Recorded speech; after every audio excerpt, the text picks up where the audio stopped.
सभासदों, माननीय अध्यक्ष जी,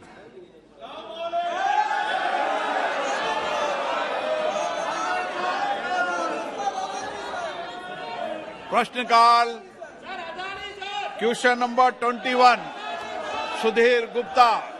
question number 21।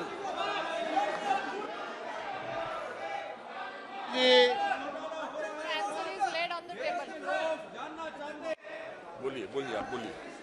जी माननीय अध्यक्ष जी, सबसे पहले तो मैं देश के प्रधानमंत्री माननीय श्री नरेंद्र मोदी जी और उनके मंत्रिमंडल को बधाई और धन्यवाद दूंगा कि उन्होंने देश में एम्स जैसी संस्थाओं को बहुत बड़े पैमाने पर विस्तारित करके देश के करोड़ों लोगों को स्वास्थ्य सुविधाओं का लाभ दिया है। मैं धन्यवाद इसलिए भी दूंगा कि स्वास्थ्य सुविधाओं के विस्तार में मेडिकल कॉलेज की बड़ी श्रृंखलाएं प्रारंभ की, उसमें मेरे संसदीय क्षेत्र के 3 जिला मुख्यालयों पर 3 मेडिकल कॉलेज प्राप्त हुए हैं। इसके लिए भी बहुत बहुत धन्यवाद इसलिए भी दूंगा कि बजट के अंदर 174 नर्सिंग कॉलेज प्रारंभ किए की घोषणा की है, उसमें भी मेरे संसदीय क्षेत्र को लाभ होगा। मैं माननीय मंत्री जी से जानना चाहता हूं कि एम्स जैसी सुविधाओं में क्या मेरे संसदीय क्षेत्र के मेडिकल कॉलेजों का एक समूह बनाकर और बीमारियों के स्पेशलाइजेशंस को करते हुए क्या मिनी एम्स को लाने का राज्यों के साथ कोई समझौता करके प्रस्तावित करेंगे क्या?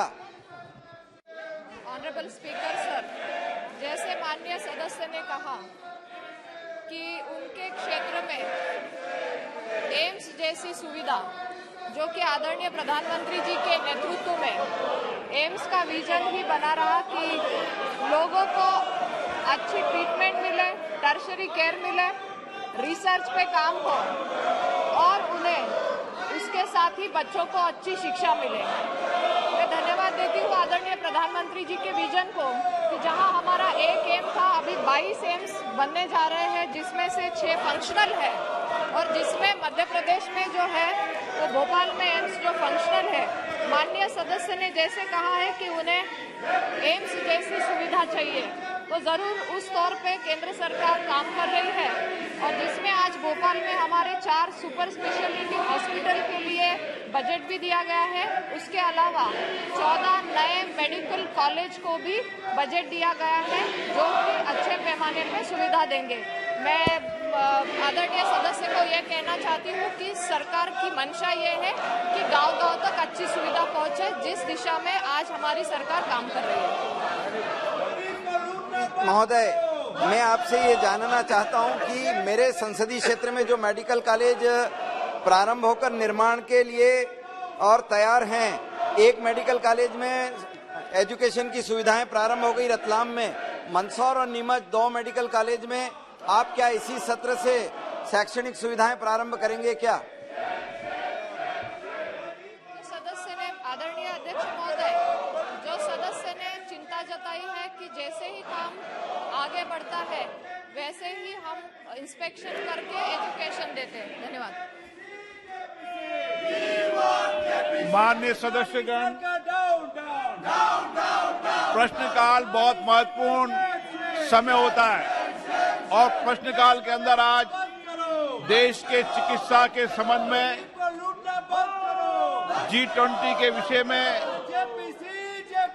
रक्षा के संबंध में महत्वपूर्ण सवाल है और आपको पर्याप्त समय, पर्याप्त अवसर मिलता है। प्रश्नकाल समय पे सरकार की जवाबदेही तय कर सकते हैं। मेरा आपसे आग्रह है कि आप अपनी अपनी सीट पर जाएं, प्रश्नकाल को चलने दें। देश की सभी लोकतांत्रिक संस्थाएं ने संकल्प लिया है कि प्रश्नकाल को स्थगित मत होने दो। आप सदन की मर्यादा नहीं है,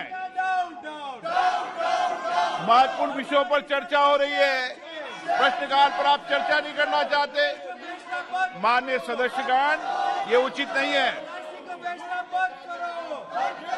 माननीय सदस्यगण, माननीय महामहिम राष्ट्रपति जी का पहला अभिभाषण पर धन्यवाद प्रस्ताव है।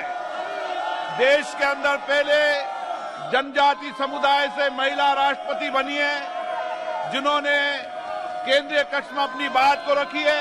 हम उनको धन्यवाद नहीं देना चाहते, सदन पर चर्चा नहीं करना चाहते। राष्ट्रपति के पहले अभिभाषण पर चर्चा नहीं करना ये उचित नहीं है। माननीय सदस्यगण, मेरा आपसे आग्रह है कि आप जाइए, हम सब महामहिम राष्ट्रपति के अभिभाषण पर उनको धन्यवाद देना चाहते हैं। उनका पहला अभिभाषण है। आप क्या सदन के अंदर दिखाना चाहते हैं जनता को? आप राष्ट्रपति अभिभाषण पर चर्चा करो, बजट पर चर्चा करो, महत्वपूर्ण विषयों पर चर्चा करो। मैं सदन में आपको पर्याप्त समय, पर्याप्त अवसर दूंगा। आप जिन विषयों पर चर्चा करना चाहते हैं उनका नोटिस दें। नारेबाजी करना सदन की मर्यादा के अनुकूल नहीं है। सदन की कार्रवाई 2 बजे तक के लिए स्थगित की जाती है।